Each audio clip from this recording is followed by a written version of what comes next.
everybody, NFT fans. Welcome back to another episode of the Smart NFT Podcast. I'm your host, Eugene Crypto MC.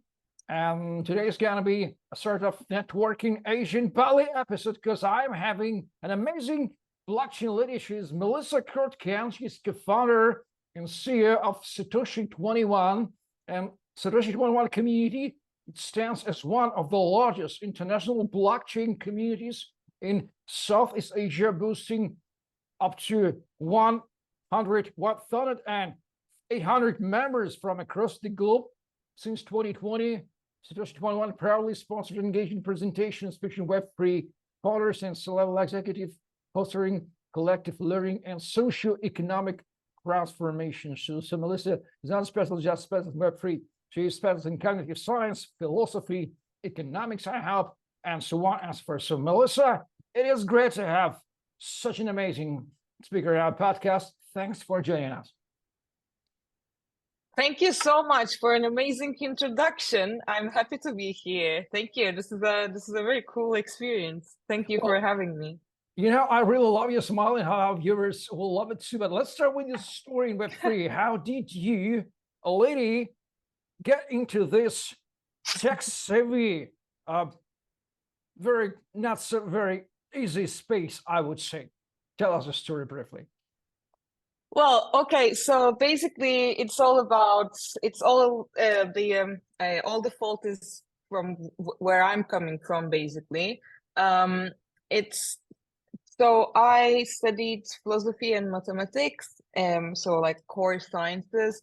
And then when I started my cognitive science master's, I was taking computer science program, the classes, and there were like the juniors around like the 17, 18 years old, and they were mining Bitcoin basically. And I'm from Turkey, Istanbul, and that's a very unfortunate country about the power dynamics, democracy, and like everything basically we are trying to find a solution for. So at that time, in 2013, there was a countrywide revolt, basically. It was the Occupy Gezi movement. And I started my master's basically camping in one of the biggest square in Istanbul.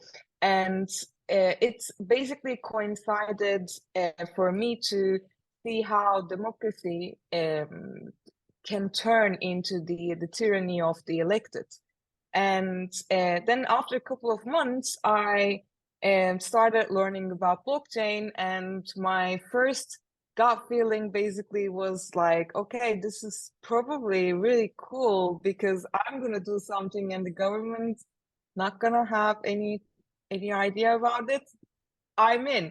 So that was more like that's in the moment it's just like got me, because like all of us were like more interested in having our freedom and having a little breath out of that ambience. And then it was not for the first time I started learning about blockchain, but that was not the time I got my first coin. That was a couple of years later when I wrote a white paper for a project, basically, which was around like $200 worth of Bitcoin. And somebody asked me, and like I said, like, well, okay, oh, that's cool thing. All right, yeah, let me have it. And then for a long time, I just had Bitcoin and deal with like our politically engaged kind of all Turkey and the region problems, basically. And the last couple of years, the last 5 years, I'm more involved. I started basically my business a couple of years ago in 2019, basically to help startups with like sustainability related startups, tech solutions to be there after a couple of years, basically to grow in a sustainable way. And that was in a couple of years, I realized that I'm actually looking for answers where Web3 and the blockchain and crypto is trying to provide answers for, basically.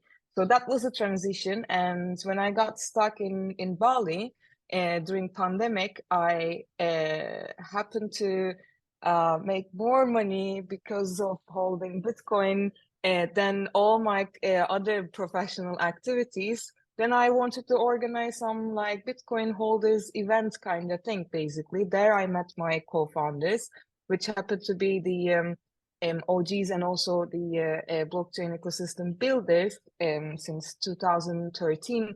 So it was like a couple of like months long learning experience, because I was never in the business side of the crypto and blockchain, basically. And since then, the last 3 years, we are basically fostering collective learning and giving space for founders and builders to talk about their experience and how they built that, because eventually we care about providing that open space and to learn from each other's mistakes, not to repeat it, collectively grow. So yeah, that's how we're here now. Well, sounds fascinating. So first of all, let me conclude. I make conclude that your presence Web3 has at first a strong philosophical and political philosophy foundations. I would say strong values. Then you got stuck in Bali and started business in Web3. So sort of how to say, a God's hand which drove you to this. So I'm trying to ask you why Bali for Web3? A lot of Web3 professionals are now residing on Bali, like our founders, for example, Alexander Shadaguba. So why should one Web3 professional or project should choose Bali to reside? May you give us strong arguments? Well, first of all, at the time, so one thing was really interesting, because at the time when we were here, like I never choose, like before, I never even decided to like move to Bali. It was like just a coincidence for me to like come here, and then got stuck during pandemic. But I realized that there was actually like a nice intersection between those who could actually travel freely in a time like pandemic, and those who are in crypto. So all the cool people, all the OGs were for a while here, like big names from like very old projects and everything. And the beauty of Bali basically is that like kind of a classless border, like because everything that you're doing in crypto is supposed to be classless and borderless, obviously, and it should transcend the restrictions we are fighting for in the traditional finance system. So once you have that freedom, then obviously you need to use it effectively to like build like different connections and everything. And here, basically, you'll never know who's that person next to you with their flip-flops and like on the sand or surfing. They might be the like the founder of the biggest project, biggest blockchain project, or the CEO of that whatever. And like most of the time, the harmony between the locals spiritual way of like bringing a little bit more harmonious aspect to us tech and nerd and people spending like 16 14 hours a day basically to like in front of a screen. It's a nice balance, first of all, and it's very speakeasy, it's very easy access, like so it's kind of like for all of like those misfits who cannot relate with all that like London, New York kind of life. This is a good place to actually like come together and enjoy the life, and also collectively create, and not as a form of escapism from that life, but also have sort of a buffer and feed the needs that we actually have as human beings also. On the business side, there's it's a good place to have your HQ here or your team here because basically the burn rate is low. They're really good talents. If you are willing to invest in talents locally, that's one of the roles we want to fulfill in Bali and in Indonesia generally.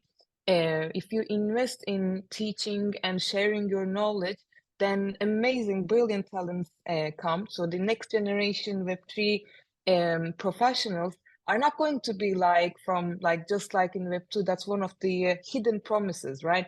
It's not going to come only from this like very developed countries, like just like places like India, Pakistan, and different places thrived in Web2 and like other technical engineering businesses.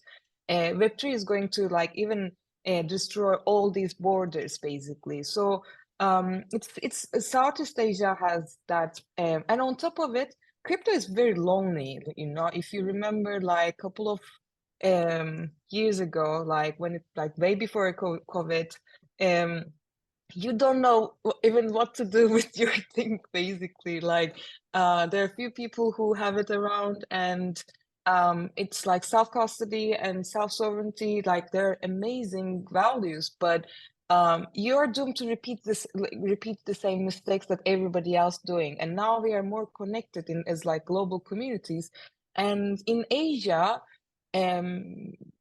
there's still that notion of community. Like people really care about it. People really live like community. And I believe there's so much we can learn from living here. The same as Middle East and like the African countries and everything.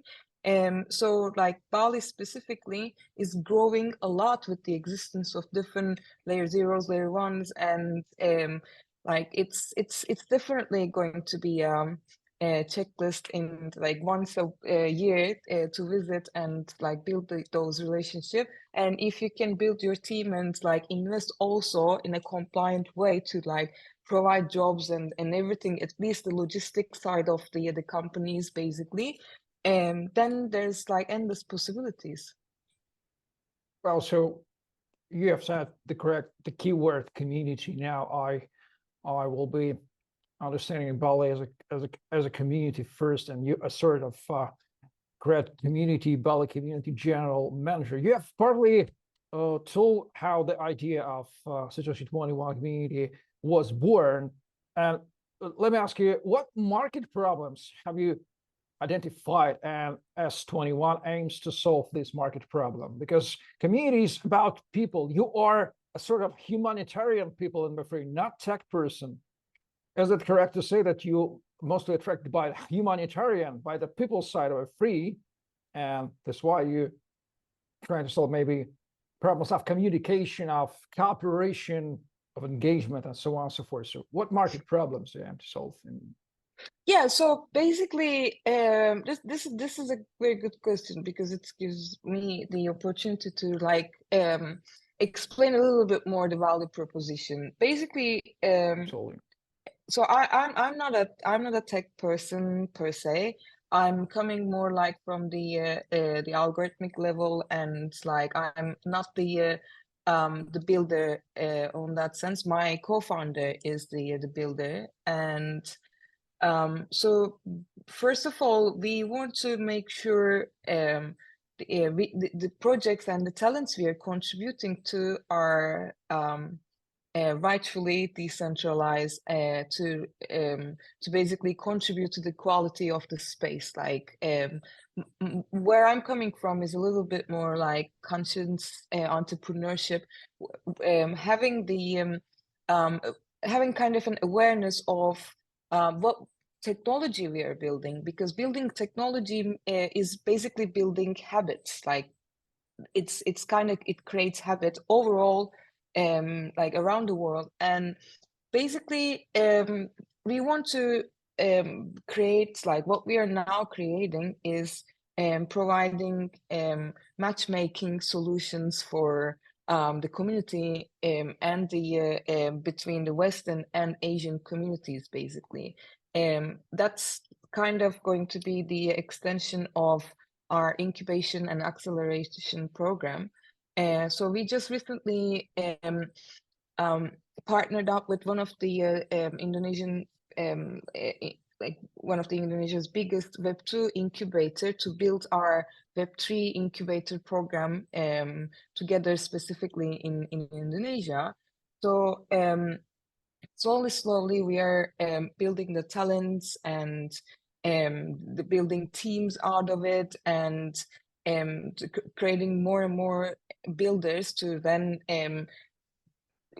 provide solutions to the problems we detect.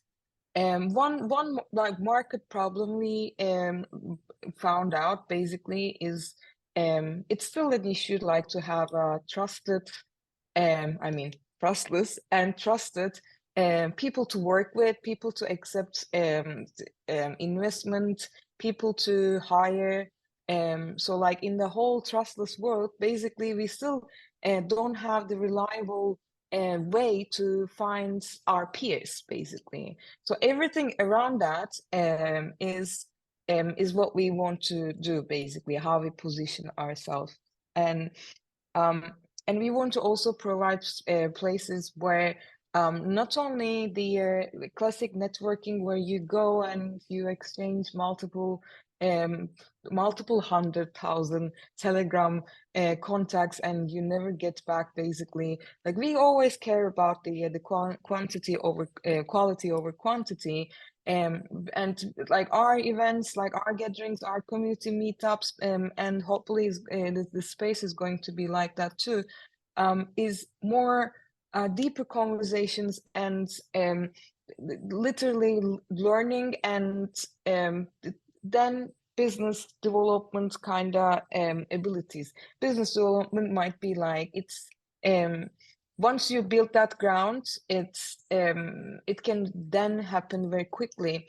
Not necessarily should happen the next day, but eventually once you are a part of that community, then we want to also like build those relationships whenever there's a opportunity for these people, but also they know what culture they're going to be part of. And I believe like the technology and the like all these philosophical, moral values we are also promoting, they are basically they come together around building a culture, and we need a new culture. Like all corruption basically is the lack of that culture, and now we have the technology to keep that culture, or like those habits, like keep us honest with around that culture, basically. Like make sure that like once we committed to the culture, what we are doing, how we are doing it, also does that perfectly. So providing the funding opportunities for the new projects, and making sure that the projects coming out of the community also has impact to overall communities and the like both local and global communities. And also if there are like because we're operating in Kuala Lumpur, Indonesia, Bali and Jakarta, Philippines, and now we're going to like include Singapore, Hong Kong, and Karachi, Pakistan, and hopefully Turkey. And we want to basically funnel all these like good projects, and especially if they are providing globally relevant solutions to the humanity, then we want to collect these projects and do as much as we can to make sure they are well known and sustainably successful in the next 5 to 10 years. You know, I absolutely love that you have strong values foundations on what you've been doing. That's amazing.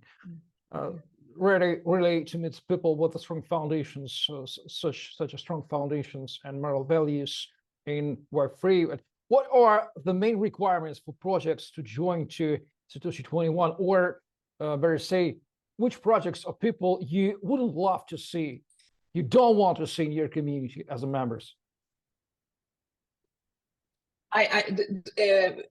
Which ones would be the ones I would like to see, or I you wouldn't would like to or see? it is two ways to answer it. Whom you would like to see, or whom you do not want to see? Scammers, I don't want to see another another marketplace. Um, I mean, basically the projects we would like to see are the ones, of course, the innovative sites, basically, the ones with the good communities and everything, and the good founders. Maybe obviously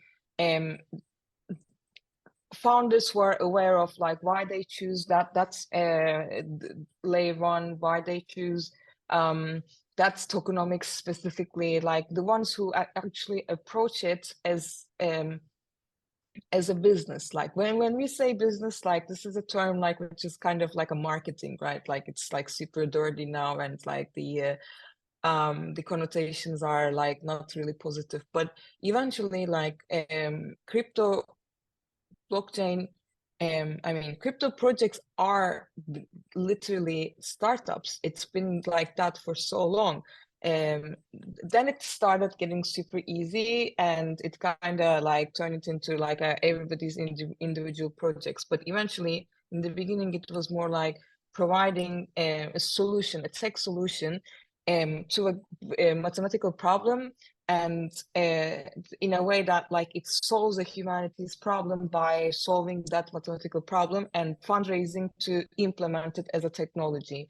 So we want to like preserve that aspects of it, like if you because that's kind of like the intersection of the kind of like a movement, a social movement, like science, like being a scientist, and also the entrepreneurship. Like it's the intersection of like everything we think it's cool, and so obviously innovative projects are definitely at the forefront of it. Sustainability related projects, like anything that decreases the energy consumption, or like create any like green solution for that, not carbon credit market. I'm not talking about like anything that doesn't contribute to the ecosystem with any measurable impact. Basically, I'm talking about like an actual solution, but also projects that generates income locally, but can solve a problem of like any can solve the problems of anywhere in the world, basically. So that's also interesting. And one of the way we actually try to capture this value statement is that like if you have functioning Web2 business, or like whatever it is, we want to make that globally relevant, because decentralization actually does that. Like if you have it's not like decentralization for everything. If there's if there's a solution that you successfully apply here, and it's there are multiple places others actually suffer the same problem, then you, by making that as globally relevant, you decentralize it, and then it makes sense. Like otherwise it's like, oh, okay, you can pay it with token as well, like that's not going to help more.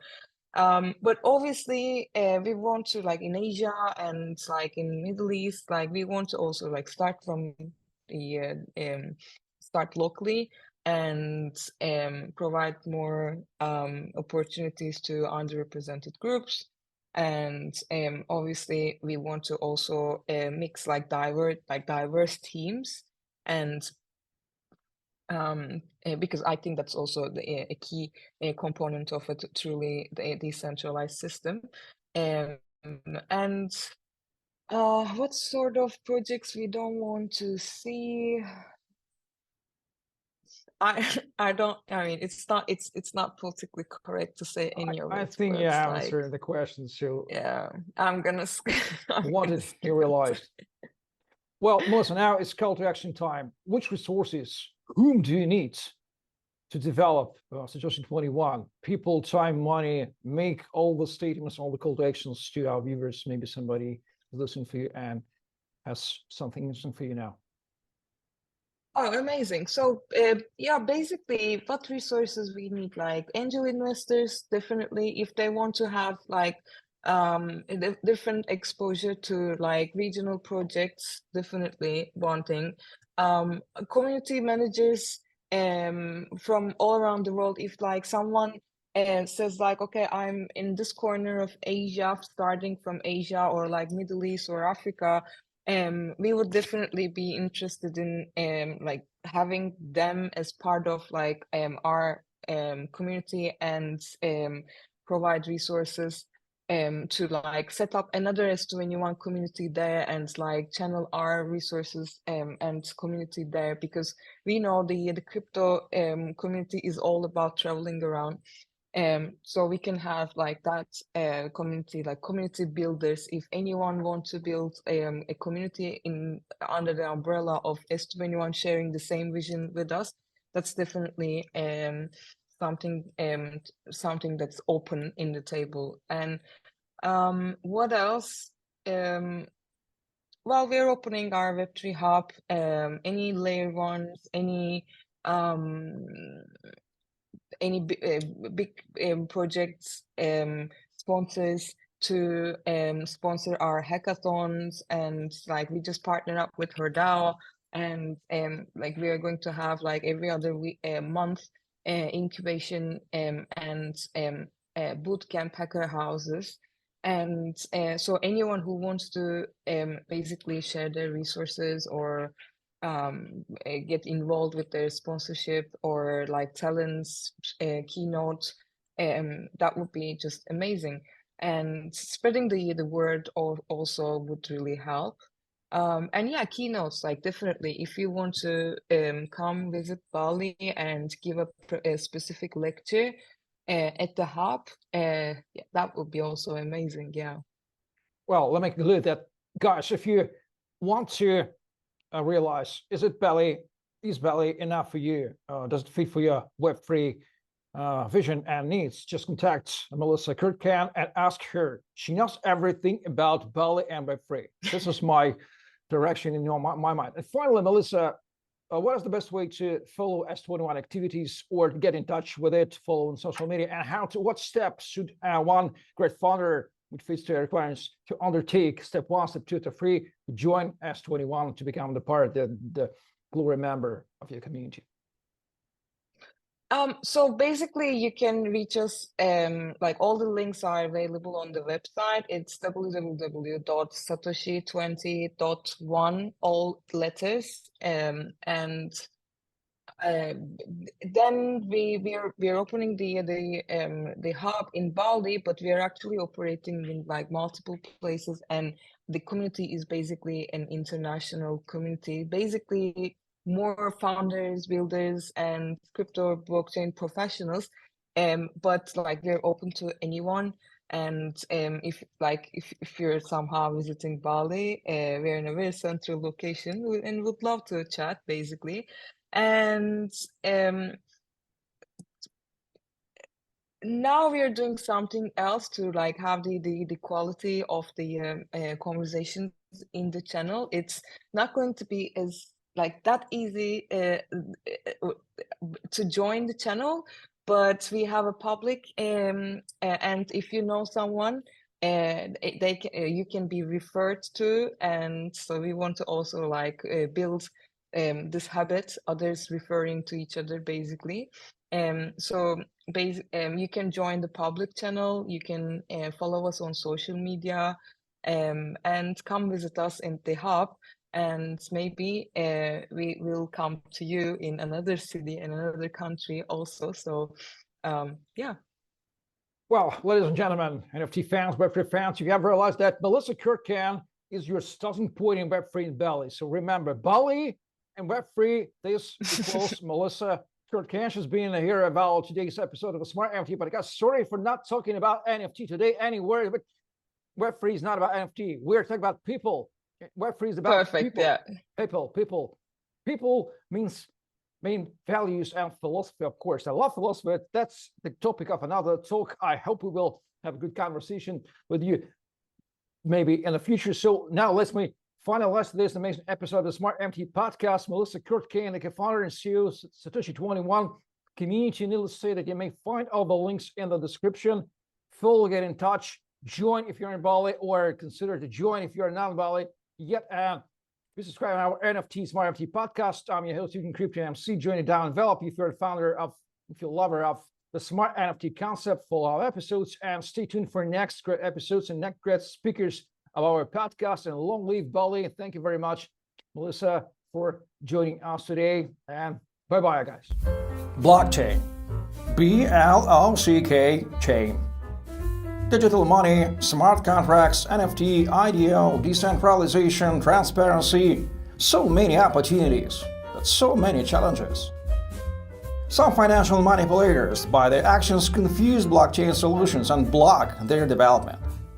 The idea that the blockchain should bring copyright and royalties protection to the next level is quite old, but the realizations of these ideas are not perfect at all. There is another problem of determining the value of a particular cryptocurrency or NFT. These and other problems need to be solved. Fortunately, the blockchain infrastructure is evolving. My name is E, Mr. E, and I represent the Envelop project. Many things have already been invented in the blockchain today. Tokens, smart contracts, platforms for creating your own coins, NFTs, exchanges for buying, selling, and exchanging all these blockchain resources. Envelop is another step in the development of crypto technologies, the protocol that works with NFT and cryptocurrencies. The idea is simple but disruptive.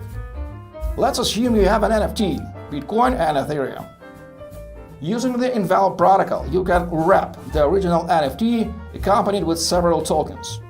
Technically, you get a similar NFT, but what is the breakthrough here? Once wrapped, the token has a number of additional features that were not available before. The minimal cost appears.